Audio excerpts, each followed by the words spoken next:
8 मार्च 2014 को रात के 12:41 पर मलेशिया एयरलाइंस की फ्लाइट MH370 कुआलालंपुर एयरपोर्ट से बीजिंग के लिए टेक ऑफ तो करती है, लेकिन वो अपनी डेस्टिनेशन तक नहीं पहुंच पाती। आसमान में उड़ान भरने के कुछ ही देर बाद अचानक से ये प्लेन रेडार से गायब हो जाता है। इसे ढूंढने के लिए दुनिया भर के एक्सपर्ट्स जुट जाते हैं, लेकिन दुनिया का कोना कोना छानने के बाद भी प्लेन और उसमें बैठे किसी भी इंसान का कोई अता पता नहीं चलता। किसी ने इस प्लेन के गायब होने के पीछे एलियंस का हाथ बताया, तो किसी ने पायलट द्वारा प्लेन को समंदर में क्रैश करने की थ्योरी दी, तो वही किसी ने इसे हाईजैकर्स की साजिश बताया। लेकिन 10 साल से भी ज्यादा का वक्त गुजर जाने के बाद भी अभी तक ये एक रहस्य ही बना हुआ है कि आखिर ये प्लेन गया कहाँ और इसमें सवार पैसेंजर्स और क्रू मेंबर्स के साथ आखिर क्या हुआ था। देखा जाए तो ये मलेशिया के कुआलालंपुर इंटरनेशनल एयरपोर्ट से चाइना के बीजिंग कैपिटल इंटरनेशनल एयरपोर्ट तक के लिए लगभग 6 घंटे की एक रेगुलर फ्लाइट थी। हर रोज की तरह ही 8 मार्च 2014 को मलेशिया एयरलाइंस की फ्लाइट MH370 रात के 12:41 पर उड़ान भरती है। ये एक बोइंग 777 प्लेन था, जिसकी कमान को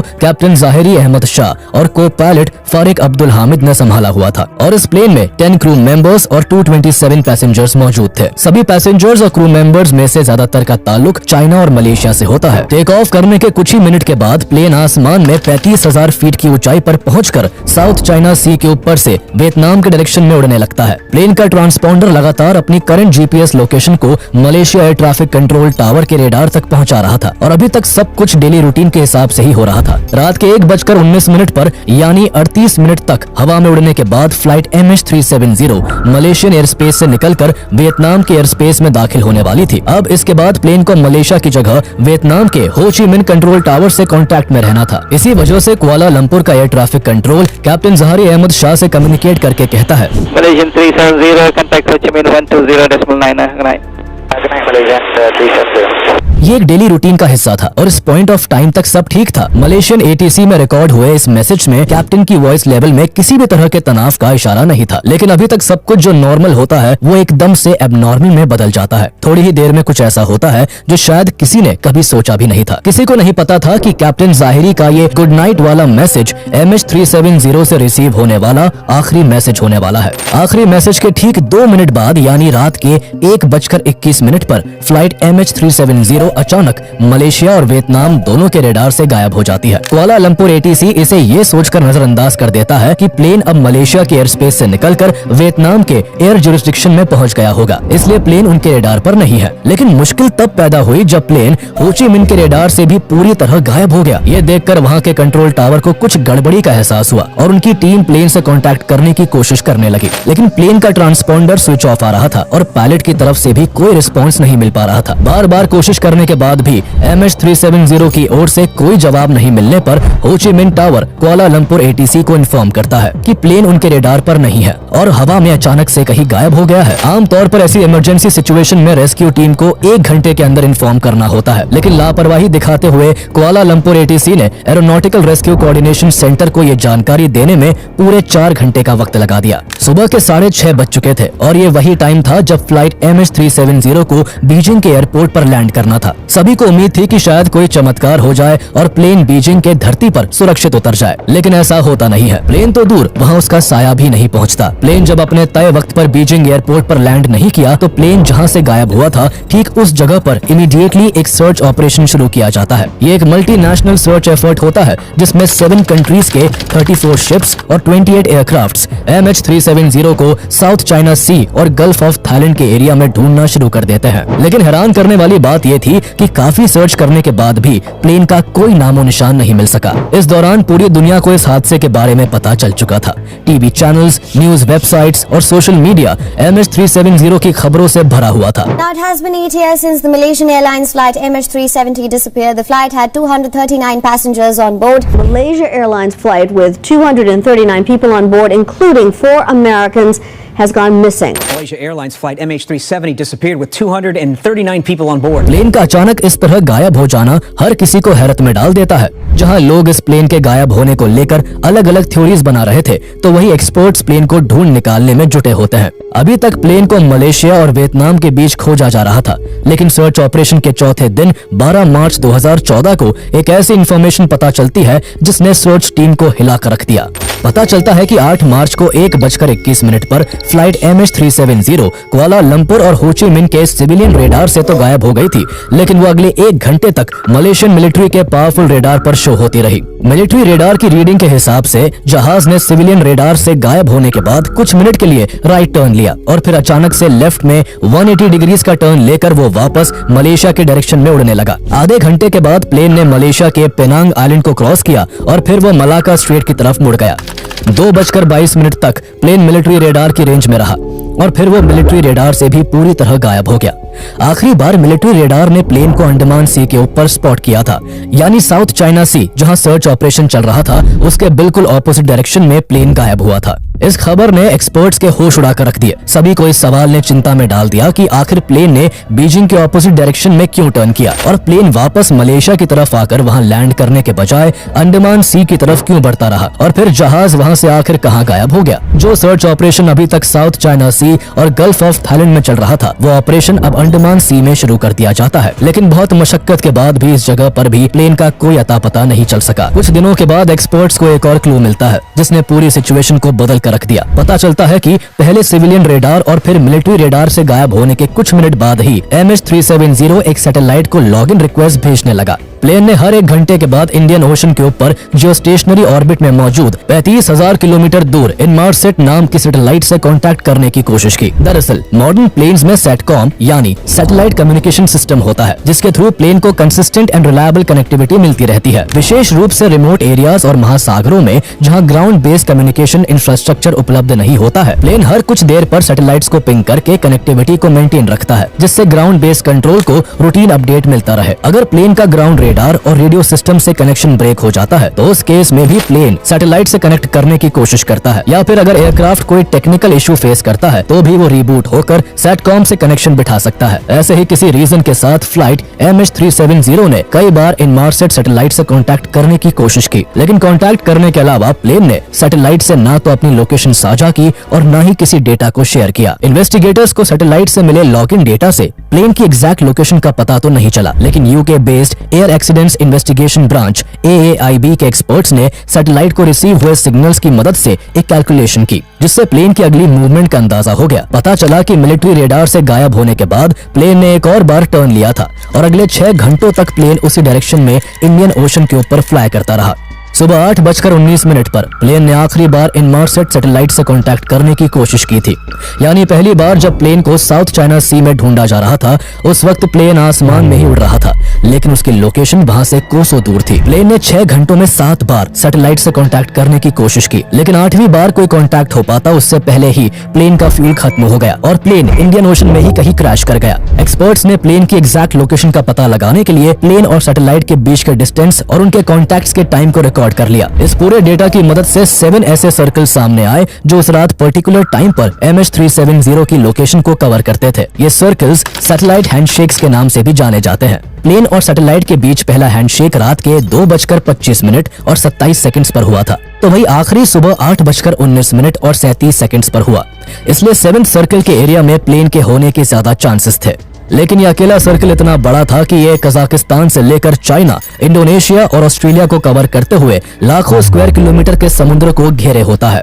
इतने बड़े एरिया में प्लेन को ढूंढना लगभग नामुमकिन था, इसलिए एक्सपर्ट्स ने प्लेन की स्पीड, फ्यूल और बाकी सभी फैक्टर्स को कंसिडर करते हुए आखिरी सर्कल पर एक शेडेड एरिया आइडेंटिफाई किया, जिसको 7th आर्क का नाम दिया गया। इन्वेस्टिगेशन के अनुसार प्लेन सदर्न इंडियन ओशन के अंदर ऑस्ट्रेलिया के 2500 किलोमीटर साउथ वेस्ट में इस 7th आर्क के एरिया में ही कहीं हो सकता था। इस आर्क को डिफाइन करने के बाद सर्च जोन थोड़ा नैरो जरूर हो गया था, मगर ये 7th arc southern Indian ocean के एक ऐसे हिस्से में है जिसे पहले कभी ज्यादा एक्सप्लोर नहीं किया गया। इंसान ने कितनी भी तरक्की कर ली हो, साइंस और टेक्नोलॉजी कितनी ही एडवांस क्यों ना हो गई हो, लेकिन सच तो यही है कि अभी तक हम समुद्र के केवल 5% हिस्से को ही एक्सप्लोर कर पाए हैं। इस सच को जानते हुए भी MH370 को ढूंढना बहुत जरूरी था। जब तक प्लेन और उसका ब्लैक बॉक्स नहीं मिल जाता तब तक प्लेन के गायब होने की वजह का पता नहीं चल पाता। इसलिए पुअर वेदर और डेंजरस लोकेशन के चैलेंजेस के बावजूद लाखों स्क्वायर किलोमीटर के समुद्री हिस्से को घेरे हुए 7th आर्क में दुनिया का सबसे बड़ा और सबसे महंगा सर्च ऑपरेशन शुरू किया गया। यहाँ पहला ऑपरेशन 18 मार्च 2014 को शुरू हुआ, जिसमें एयरक्राफ्ट्स और शिप्स के जरिए 6 हफ्तों तक ओशन का करीब 4.5 मिलियन स्क्वायर किलोमीटर का एरिया सर्च किया गया। लेकिन इतने बड़े एरिया में सी के सरफेस पर कहीं भी प्लेन का कोई भी नामो निशान नहीं मिल सका। इसलिए 28 अप्रैल 2014 को पहला सर्च ऑपरेशन बंद कर दिया गया। इसके बाद डीप ओशन सर्च को कंडक्ट किया गया ताकि फ्लाइट 370 को समंदर के अंदर खोजा जा सके। अंडर वाटर सर्च के टाइम पूरे सी फ्लोर को कई महीनों तक स्कैन किया गया, लेकिन प्लेन मिलना तो दूर, एक भी ऐसा क्लू नहीं मिला जिससे प्लेन के वहां होने का पता चल सके। 29 जुलाई 2015 को यानी फ्लाइट MH370 के गायब होने के करीब 17 महीनों के बाद एक ऐसी खबर सामने आई जिसे सुनने के लिए सभी के कान तरस गए थे। मेडागास्कर के ईस्ट में सिचुएटेड आइलैंड ऑफ रियूनियन के किनारे पर वहां के लोकल्स को 2 मीटर का एक मेटालिक टुकड़ा मिलता है। ये टुकड़ा उसी मिसिंग प्लेन का हिस्सा होता है जो प्लेन से टूटकर समंदर से तैरते हुए वहां आ पहुंचा था। बोइंग के लिए इन पार्ट्स को बनाने वाली company Airbus defence and space ने उस टुकड़े पर लिखे सीरियल नंबर्स और डेट से कंफर्म किया कि यह टुकड़ा MH370 का राइट फ्लैपरॉन ही है। इस डिस्कवरी से यह तय हो चुका था कि MH370 ने सदर्न इंडियन ओशन में ही कहीं क्रैश किया है। इसके बाद ऐसे 30 से ज्यादा आइटम्स पाए गए जिनमें से लगभग 22 पीसेस को ब्लेन गिब्सन नाम के इंडिपेंडेंट सर्चर ने डिस्कवर किया, लेकिन सभी पाए गए आइटम्स में से केवल 3 आइटम्स को ही इंस्पेक्ट करके कंफर्म किया गया कि वो MH370 का हिस्सा है। सर्च ऑपरेशन इस दौरान लगातार जारी रहा। 7th आर्क के एरिया में मल्टी बीम सोनार और साइड स्कैन सोनार के इस्तेमाल से MH370 की खोजबीन होती रही, लेकिन 2017 में 1,20,000 स्क्वायर किलोमीटर के सी फ्लोर की अच्छी तरह से स्कैनिंग करने के बाद अंडर वाटर सर्च ऑपरेशन को भी बंद कर दिया गया। 3 साल के एफर्ट्स और सैकड़ों मिलियन डॉलर्स खर्च करने के बाद भी कुछ टुकड़ों के अलावा ना तो प्लेन मिला और ना ही प्लेन के क्रैश साइट का पता चल सका। अभी तक के ये सर्च ऑपरेशंस मलेशियन गवर्नमेंट की रिक्वेस्ट पर ऑस्ट्रेलिया के Australian transportation safety bureau ATSB के नेतृत्व में किए जा रहे थे, जिसमें ऑस्ट्रेलिया समेत और भी कई देशों के एयरक्राफ्ट्स, शिप्स और सबमरीन्स ने कंट्रीब्यूट किया था। यह ऑपरेशन एविएशन हिस्ट्री का सबसे लंबा और सबसे महंगा सर्च ऑपरेशन था, लेकिन अनसक्सेसफुल होने के बाद आखिरकार इस ऑपरेशन को भी रोक दिया गया। इस पूरे ऑपरेशन के दौरान ऑस्ट्रेलियन ओशनोग्राफर डॉक्टर डेविड ग्रिफिन अपनी एक अलग ही रिसर्च में लगे हुए थे। जब प्लेन का पहला टुकड़ा MH370 का राइट फ्लैपरॉन आइलैंड ऑफ रियूनियन पर मिला, तब से ही डेविड ने अपनी रिसर्च शुरू कर दी। उन्होंने किसी दूसरे प्लेन के फ्लैपरॉन का इस्तेमाल करते हुए उसे ओशन में फेंककर पूरे सीन को रिक्रिएट करने की कोशिश की। इस तरह वो फ्लैपरॉन की जर्नी को ट्रैक करते हुए MH370 की क्रैश साइट को पिन पॉइंट करना चाहते थे। उन्होंने इस एक्सपेरिमेंट के जरिए ड्रिफ्टर डेटा का इस्तेमाल करते हुए उस पिन पॉइंट लोकेशन को डिस्कवर कर लिया, जहाँ से MH370 के फ्लैपरॉन ने आइलैंड ऑफ रियूनियन तक पहुँचने में 500 दिन का समय लिया था। ये लोकेशन सदर्न इंडियन ओशन में 7th आर्क के एरिया के अंदर ही 35 डिग्री साउथ में थी। अंडर वाटर सर्च के दौरान ये 35 डिग्री साउथ वाली लोकेशन को चेक नहीं किया गया था। इस वजह से डॉक्टर डेविड ग्रिफिन की इस थ्योरी के बाद बहुत उम्मीद लगाई जाने लगी कि क्रैश्ड प्लेन इसी जगह पर हो सकता है, लेकिन मलेशिया और ऑस्ट्रेलिया द्वारा सर्च ऑपरेशन अब तक बंद किया जा चुका था, जिस वजह से डेविड की पिन पॉइंट लोकेशन पर कोई खोजबीन नहीं हो सकी। लेकिन एक साल बाद 2018 में ओशन इन्फिनिटी नाम की एक अमेरिकन मरीन रोबोटिक्स कंपनी सामने आई, जिसने MH370 को खोज निकालने का चैलेंज लेते हुए मलेशियन गवर्नमेंट के साथ एक कॉन्ट्रैक्ट साइन किया। इस कॉन्ट्रैक्ट के हिसाब से ओशन इन्फिनिटी अगर प्लेन को 90 दिनों के अंदर खोज निकालती तो मलेशियन गवर्नमेंट द्वारा उन्हें $70 मिलियन तक की फीस दी जाती। लेकिन अगर ओशन इन्फिनिटी प्लेन को ढूंढने में असफल रही तो उसे कोई भी फीस न देने की बात तय हुई। इससे पहले ऑस्ट्रेलियन ATSB का सर्च ऑपरेशन फेल हो चुका था। इसके बावजूद पूरा रिस्क लेते हुए ओशन इन्फिनिटी ने अपना सर्च ऑपरेशन शुरू किया। इनके पास बहुत ही advanced under water surveillance vehicles थे, जिनकी मदद से इन्होंने ओशन के फ्लोर की अच्छी तरह से मैपिंग करना शुरू किया। इस बार ओशनोग्राफर डॉक्टर डेविड ग्रिफिन का बताया गया 7th आर्क में 35 डिग्री साउथ का एरिया भी चेक किया गया। 1,12,000 स्क्वायर किलोमीटर के ओशन फ्लोर को सर्च करने के दौरान ओशन इन्फिनिटी को अपने एडवांस इंस्ट्रूमेंट्स के जरिए समंदर के अंदर बड़ी बड़ी चट्टानों से लेकर वोल्केनोस तक मिले, लेकिन अगर कुछ नहीं मिला तो वो थी MH370। 5 महीनों की मशक्कत के बाद ओशन इन्फिनिटी का ये ऑपरेशन भी फेल होकर बंद हो गया। एक और जहां MH370 को ढूंढ निकालने में एक के बाद एक कई सर्च ऑपरेशंस नाकाम हो रहे थे, तो वहीं इन सब के बीच सोशल मीडिया पर इस प्लेन को लेकर नई नई थ्योरीज बन रही थी। सभी उलझनों को दूर करने के लिए मलेशियन पुलिस अपनी एक अलग इन्वेस्टिगेशन शुरू कर देती है, जिसमें MH370 में मौजूद हर एक इंसान का बैकग्राउंड चेक किया जाने लगता है। पुलिस की इन्वेस्टिगेशन में सबसे पहले 2 पैसेंजर्स पर शक गया। सूर्या नूर मोहम्मद मेहरदाद और दिलावर सैयद मोहम्मद रेजा नाम के इन 2 पैसेंजर्स ने प्लेन से ट्रैवल करने के लिए चोरी के पासपोर्ट्स का इस्तेमाल किया था। फ्लाइट के मिसिंग डिक्लेयर होते ही अंदाजा लगाया जा रहा था कि इस प्लेन को किसी टेररिस्ट ऑर्गेनाइजेशन ने हाईजैक हाईजैक कर लिया है। ऐसे में इन 2 पैसेंजर्स की खबर ने हाईजैकिंग के शक को यकीन में बदल दिया था। लेकिन जांच करने पर इन्वेस्टिगेशन टीम को पता चलता है कि वो दोनों पैसेंजर्स कोई टेररिस्ट नहीं, बल्कि वो केवल चोरी के पासपोर्ट का इस्तेमाल करके यूरोप में सेटल होना चाहते थे।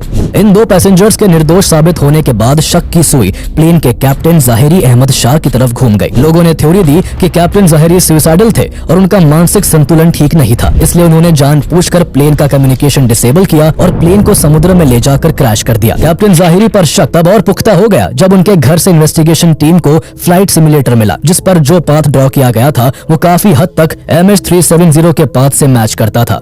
इस खबर के बाहर आने से लोगों को लगने लगा कि कैप्टन ने ही इस प्लेन को हाईजैक किया होगा, लेकिन इस बात को भी महज एक अफवाह बताते हुए मलेशियन एयरलाइंस के ऑफिशियल्स ने सिरे से नकार दिया। मलेशियन एयरलाइंस के अनुसार 53 साल के कैप्टन ज़ाहिरी अहमद शाह एक बहुत ही रिस्पेक्टेड इंडिविजुअल और एक्सपीरियंस पायलट थे, जिन्होंने अपनी जिंदगी के 18,000 घंटे फ्लाइट उड़ाते हुए गुजारे थे।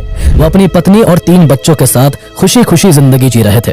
वहीं उनका बैकग्राउंड चेक करते वक्त पुलिस को ऐसा कुछ भी नहीं मिला जिससे उन्हें दोषी माना जा सके। इसके अलावा प्लेन के अपने रास्ते से भटकने और फिर गायब होने के पीछे तीसरी थ्योरी सामने आती है। माना जाता है कि प्लेन जब वियतनाम के एयर स्पेस में एंटर कर रहा था, उस वक्त पायलट ने प्लेन में किसी टेक्निकल मैलफंक्शन को नोटिस किया। सीरियस इशू होने की वजह से पायलट ने प्लेन को बीजिंग की जगह मलेशिया में ही लैंड करने का सोचा, इसलिए वहाँ से 180 डिग्रीज का लेफ्ट टर्न लेकर प्लेन वापस मलेशिया की ओर उड़ने लगा। लेकिन इससे पहले कि प्लेन मलेशिया के किसी एयरपोर्ट पर लैंड कर पाता, प्लेन में इलेक्ट्रिकल फायर हुआ और प्लेन के ट्रांसपोंडर ने काम करना बंद कर दिया। आग लगने से प्लेन के अंदर ऑक्सीजन की कमी होने लगी और पैसेंजर समेत क्रू और पायलट सभी बेहोश हो गए। इस वजह से पायलट और उनका क्रू इस बात से अवेयर ही नहीं था कि प्लेन कैसे और कहां जा रहा है। प्लेन उनके कंट्रोल से बाहर होने के बाद ऑटो पायलट पर चलने लगा और तब तक उड़ता रहा जब तक फ्यूल खत्म नहीं हो गया। फ्यूल खत्म होने के बाद प्लेन इंडियन ओशन में क्रैश कर गया। जहां इस थ्योरी को कुछ हद तक एक्सेप्टेंस मिलती है, तो वही कुछ थ्योरीज के हिसाब से MH370 क्रैश ही नहीं हुआ था। गुजरते वक्त के साथ MH370 के गायब होने को लेकर नई नई थ्योरीज बनती गई। कई सर्च ऑपरेशंस हुए, लेकिन प्लेन का कोई सुराग नहीं मिल सका। हालांकि 2022 में एक British retired aerospace engineer Richard Godfrey ने दावा किया कि वीक सिग्नल प्रोपगेशन रिपोर्ट यानी WSPR के डेटा एनालिसिस के जरिए उन्होंने प्लेन की एग्जैक्ट लोकेशन का पता लगा लिया है। हैरानी की बात यह है कि रिचर्ड ने जो लोकेशन बताई वो भी इंडियन ओशन के उसी 7th आर्क के एरिया में मौजूद है, जहां सालों तक सर्च ऑपरेशन किया जा चुका है। पर यहाँ रिचर्ड का मानना है कि समुद्र में 4000 मीटर नीचे अगर उनकी बताई गई पिन पॉइंट लोकेशन पर सर्च किया जाए तो प्लेन का मलबा मिल सकता है। लेकिन मलेशियन अथॉरिटीज ने रिचर्ड के एनालिसिस को कंसिडर न करते हुए फिर से कोई सर्च ऑपरेशन स्टार्ट करना जरूरी नहीं समझा। इस तरह 10 साल बीतने के बाद भी अभी तक एग्जैक्टली ये नहीं पता चल पाया है कि आखिर 8 मार्च 2014 की रात MH370 के साथ क्या हुआ था। दुनिया भर के एक्सपर्ट्स और एडवांस टेक्नोलॉजी के द्वारा MH370 के डिसअपीयरेंस की मिस्ट्री को आज तक सॉल्व नहीं किया जा सका है। सैकड़ों थ्योरीज, मीडिया की मिसगाइडेड स्टेटमेंट्स और सालों से हो रही इन्वेस्टिगेशंस के बीच सबसे ज्यादा परेशान और दुखी विक्टिम्स की फैमिलीज को ही होना पड़ा। ये पहली बार था जब बिना किसी एविडेंस के केवल अजम्पशन के बेस पर 239 लोगों को मृत घोषित कर दिया गया। कुआलालंपुर से निकलने और लगभग 40 मिनट के लिए सही दिशा में उड़ने के बाद MH370 में आखिर क्या हुआ था, इसका असली सच उस फ्लाइट और उसमें सवार उन 239 लोगों के साथ ही लुप्त हो